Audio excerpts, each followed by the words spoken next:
I went back to my home kagenda in Machindi. umuka Machindi, And now we started life. twatandika oburamu. Immediately after 3 days, Ebiro enaku 3 kuzawireho. the general who has been here for more than 36 years, Omukuru niwe omwetegekeri hange emyaka 36. the experienced man of valor, Omuntu oyine obumanyirivu kandi orukumanya. a soldier, Omusirikare w'amaani came. yije. And this time, Kandi omuntu even those who never loved him na nabo babere nibamukunda wanted to listen from him. bakandi benda ngo bawurikize ku rugari abatakumukunda. And the general said Umukuru yagira ati that now, hati in our military skills, omutendekero ryitu n'obukungu when the enemy is hard to be somewhere, obuzibu kubu kwaburi bwinaho buri. in Swahili they say, Omukiswahili nibagira bati tuuname, itwe let us Tuuname. be quiet, tuhulize. we listen. And the general told us, Omukuru yatugira ati let's go in our homes, katuze mu maka gitu cover our heads, emitwe and listen tugishwekerero tuhikize whence the enemy is coming from. aho omuzigo ariyo naza kuretu. We are down.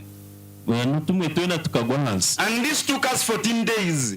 Ekikatutwara enaku 14. And after the 14 days, Ebiri 14 the byabere. general came back to speak to us. Omukuru yagira teka nshuwe ngambe n'abantu aba. And he said, Yagira ati yes, I want to appreciate Ugandans. ngenda kusima abantu b'ihanga rya You Uganda are disciplined people. muri abantu b'imico mirungi. And as a general, Kandi nk'omukuru w'ihanga man of wars, omuntu we warwanira sword entabo of all times, omusirikare we the nakuzona ballet of the Uganda, owacungura ihangero fight and the protector.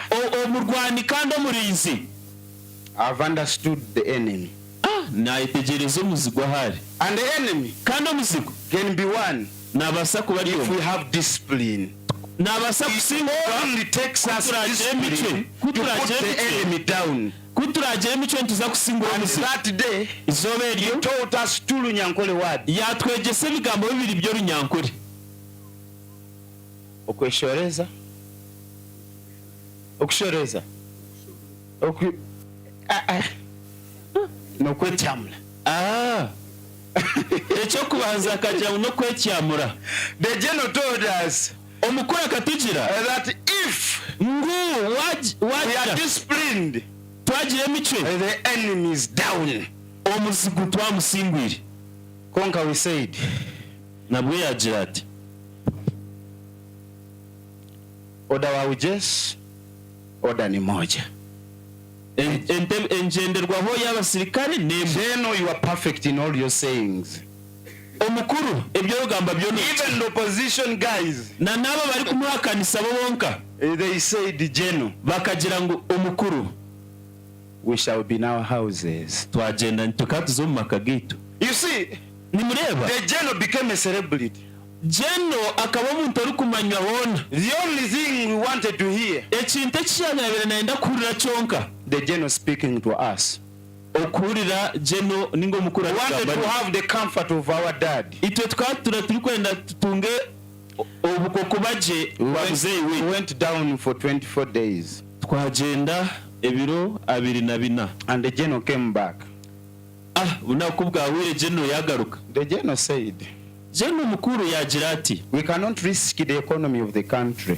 tituri kubaasa okuta entasya y'ihanga ry'itahakate. So the trucks will keep on coming. Muhabwekyereka ebe bimotoka ebihango biguma However kugisha. risky it is, N'obu kirye we kyakatezo cannot risk the economy of the country. tituri kubaasa okuta entasya y'ihanga ry'itu omu Sure, that annoyed me so much ekyo kikatukora kubi muno because I didn't want any person to move. ahabwokuba nka ntari kwenda omuntu weena okutambura. You see, Noreeba the virus was spreading around. akakoka kakariyo nikajanjara speed Achinde, omu kicweka kya where I Makindye stay, ahu ndi kutuura. sometimes I could move out as a father, Omwe n'omwe nkaba ntambatamburamu go and buy nkasheeka some things, some okugira foodstuffs. ebinagura ebijuma ebyeka. One day I found some children playing. Izooba rimwe nashanga abana We have nibazaana. some piped water there. Twine amaizi You agarwesindiko see, I witu. felt so bitter. Nkahurira ntagira okushemererwa Never known the enemy. ngu abantu abo bakaba I batari kumanya have to omuzigo. teach children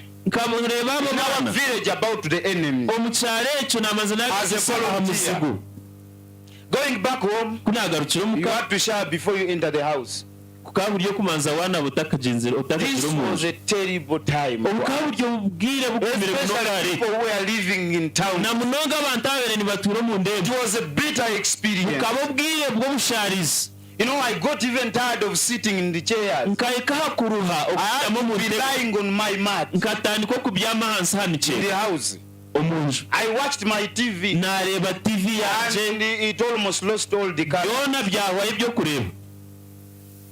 I gotten to know all the programs. Ebyone entebe kanse zone bazireba. It was bitter. Ukaba busharizi bwa man. After the 28 days, emiro enaku 28 kuzahwire the general came back. Omukuru wihanga yagaruka. Man of valor. Omushinja w'ekitinisa. The protector of the country. Omurinzi wihanga. And he said, yagira ati Ugandans, Abanya-Uganda, things are not good at all. Ebintu haza kuno tibyabonera. And we need to be in our houses tutekwa kuguma mu makagaitu now for 44 days. hati mwenu ebiro friends, we who celebrated coming from school, itwa babire bashemerirwe turi kurga ishomero. Now we turned our faces. Twahindura faces. And this time the general promised kandi obunako obu obukuru yashuraganisa be shifted. Ebyo bwegese byaza kwigirwa. Be studying on radio. Abantu baza kutandika kwegera hari za radio and televisions. And actually, the government paid for that. Kandi niyenda kuba mayisa government ebye kabishashurira. How funny it was. If students can be stubborn in classes, abantu kubakubasa kuba abana bishome kubakubasa ko televisions. Kandi shi aha television ni baba. There is no anyone. Haba hatari omuntu wo kubareba. Guide and lead. Ori kubebembera. Teachers started their funny work. Abashomesa abo batandika emirimo yabo ibakora ubutosha. 44 days were so emiromo kumyana Ugandans could not bear. Abanya-Uganda ekyo the house. Abo kuba ebirana na bino munju. And the dad could not risk us. Kandi omuze mugurusi akatari kubasa. Oh, it was hard. Kikaba kigumire. Some people started going to bars. Ngabantu batandika kunyo kuzagura. Kikaba kigumire munonga.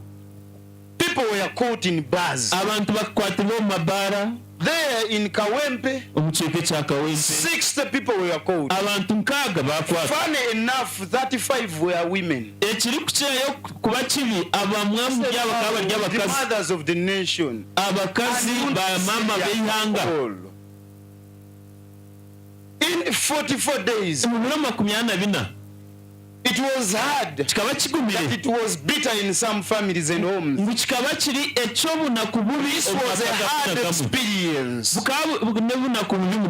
And after the 44 days, we thought now the general will come. But when he came, he said we need to study this. Because my scientists are doing a study. And after that study, I'll come and talk to you. Hey, this time he never gave us the days he will be back. A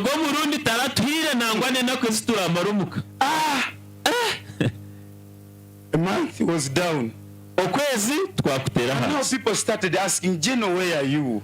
Abantu batakubuza bisho where are you? Muzeyi witora hi umukundwa. Muzeyi tova ku mail. Muzeyi menshi kota kigamba. People called for Muzeyi. Abantu batayika kweta Muzeyi. And when Muzeyi was to be back, Muzeyi kuyabera kwenda my children yagira ngo bana with me. This time I'll come and teach you how you can survive in the house. Then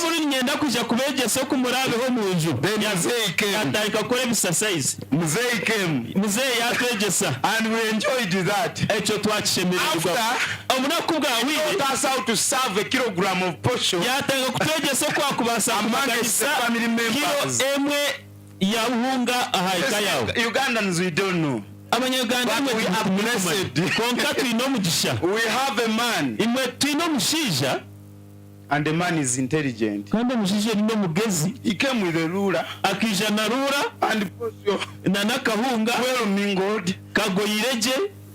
He taught us how to cut it in pieces. Yatandika kutwegesa uko kubasa kupima akawunga ukapima harura ukagaburira abantu. And that day, he never promised us to come again.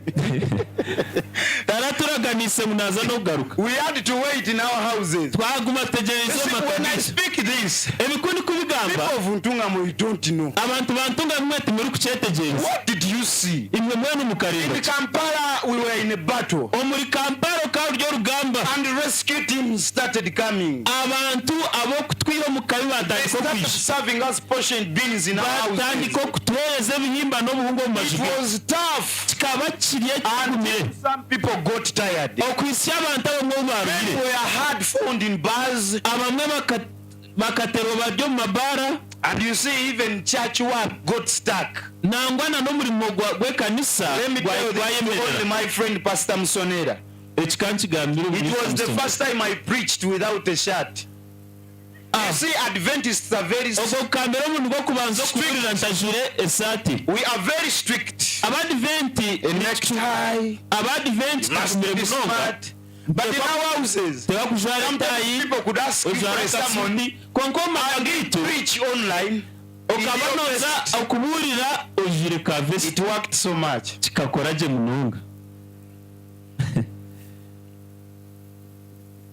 Now a young man from Kawempe brought a song, and it was a hit song. The boy said, bemuba mwagala zi sanitizer, mwawe ni mwenda za sanitizer, ya kugula zi sanitizer, za kuzigura. Bemuba mwagala zi face mask, mwawe ni mwenda za face mask, kugula zi face mask, za kuzigura. And he said, Muzei, Muzei, yama yaja Muzei. No. No, yaja inga Muzei, Let me tell you, even church leaders, they enjoyed the vibe of the song. We are ready to buy sanitizer. Tujja kugula zi face mask. Tuza kujigura. Sika corona. Tikutina corona. No. Tikutina na. And people were tired. Abantu barubaka. It was a tough battle. Nyenda kumanyisa Uganda became so stubborn. Abantu bakabuzabuzibwa They became so stubborn. Baba bari kuteganisa. You see, I was afraid of the enemy. Kabanti nyinobwoba unfortunately, that one of my church members lost an uncle. And I had to go for burial. I had to risk. In such a terror, I had to move out of my house. I went for burial. And the uncle who had died was a Muslim. This guy is known as the Tabligh. I went for burial. You see, everyone had a mask. Sanitizers were everywhere.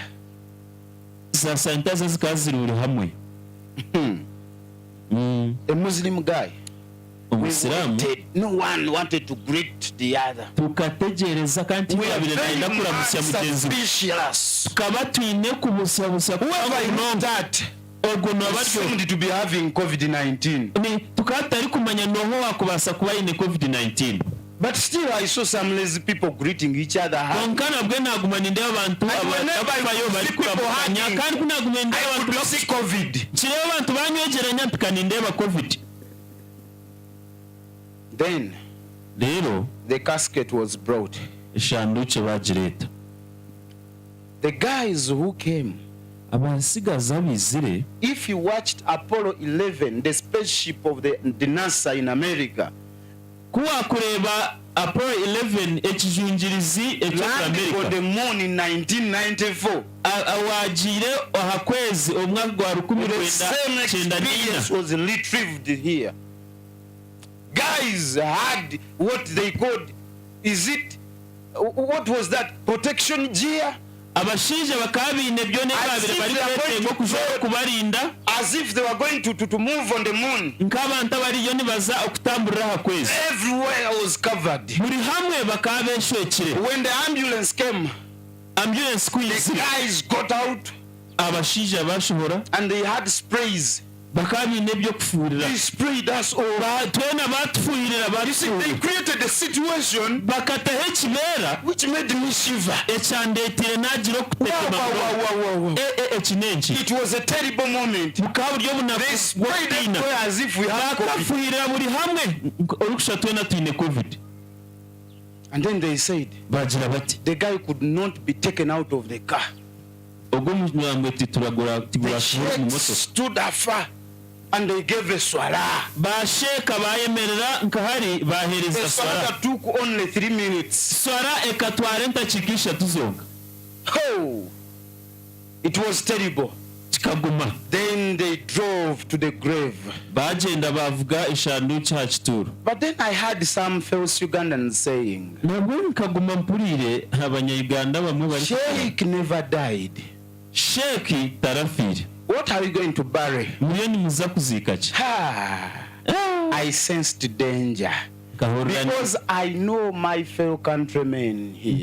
nkamaya ngo hari hakabi habwo kuba abantu bihanga ryanje nimbama. They said, whom are we going to bury? bakagira ngo mukonga no turiyo tuza kuzika. It is not traditional. ekyo tikiryo mu byo bihangwa We must see. nitutekwa kumanza twareba Must check. tutekwa kwetegereza. Ugandans are not sick. abanyayuganda tibanguhe. The guy was wrapped. omutumba kagwena bagushweke. But these guys said, konka abaja bakagira bati those who had come to bury, aba babere bizire the task kuzika force guys, bakajema ababizi we abizire no count 1 mutumba. up to 3.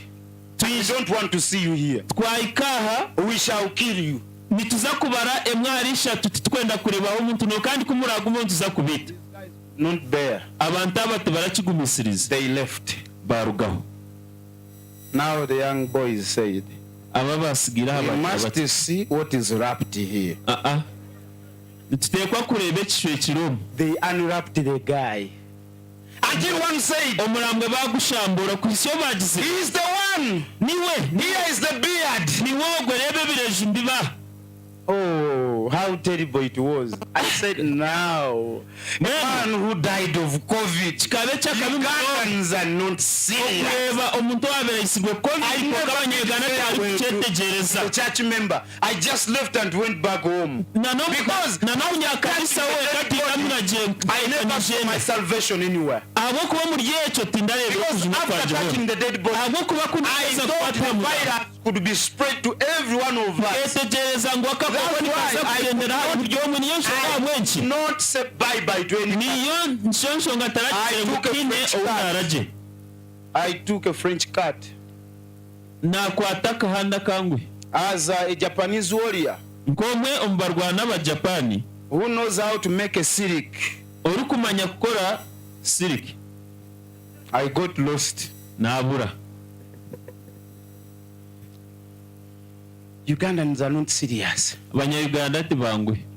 They are not serious. abanyayuganda mbenu n'abaragajavu. But the fact is, konka amazima gari ngo people started dying. abantu bakatandika kufa. Most especially the rich. na munonga abagiga. People lost food. abantu bakabura ibyo kurya. People lost their years. abantu buri myaka yabo bafa. Education was lost. ubwegese bwenda bwayemerera. Businesses collapsed. ibyo bushobozi byafa. People suffered a lot. abantu bakabonabona muno. It was a terrible experience. bwaburyo bunaku bwakabi kingi. And in the rest of other countries it was tough. omahanga kandi cyo kikakireye kuba. I remember His Excellency Magufuli ninyijuko mwembezi Magufuli saying that it was not true. akagira ngo ati mazima. But later kunka ahamuganyuma he died of the same. yaitwa akakoko niko. I want to tell you we suffer. ninyenda kubagambira tukabonabona. And seeing ourselves here today, kandi okwereba herizoba we must thank God. usitekwa kusima ruhanga. Who says abo kwa Paulo nagira we are hard pressed on every side, onyogwa munana tukubirwe yet mbazona not crushed, konka tufunziwe perplexed, nitushoberwa yet not in konka despair, turi kuba masiku persecuted, nituhigwa but not konka forsaken, turi kusigwaho struck down, twanirwa but not destroyed. konka tutugwaho. One of the Bible commentators, James McKnight, said abashobozi ba Bible James that McKnight this nagira supposed ati to Paul Paulo must have referred to the Grecian game of wrestling. nategwa kuba yabire nagamba ahamuzano go kufukana An active soldier in service. komwe ombasirikare b'amano mu buhereza Because ahubwo kuba one of the statements that he made here kimwe mu bigambo byagambire joins the great paradoxes of a Christian life. nikikwatanisa ebyo biri kureka bitorokerwa ebibiri. Paulo akaba ine okwetegereza no kumanya kandi akaba nahandikira abakorinto muri nkayi. Mission was not easy at all. aho umurimo gwabere gutangwa. Paul who speaks here his first missionary journey omuhanda gwo kuburengera was just and rejected. akangwa kandi yaterwa yabingwa. Paul here was perplexed akashoberwa basing on the disorders that were in the church of Corinth. kurugirira aha byabere byo mu kanisa bitadepine ya Korinto. Was persecuted. Paulo akahigwa. Allow me read only one verse and you understand this. Acts of the Apostles chapter number 23. I want to read verse number 12. And you see how Paul was persecuted. He says here, and when it was day, some of the Jews banded together and bound themselves under an oath, saying that they would neither eat nor drink till they had killed Paul. Men vowed and made an oath that we shall not eat, neither shall we drink until Paul is down. Verse number 13.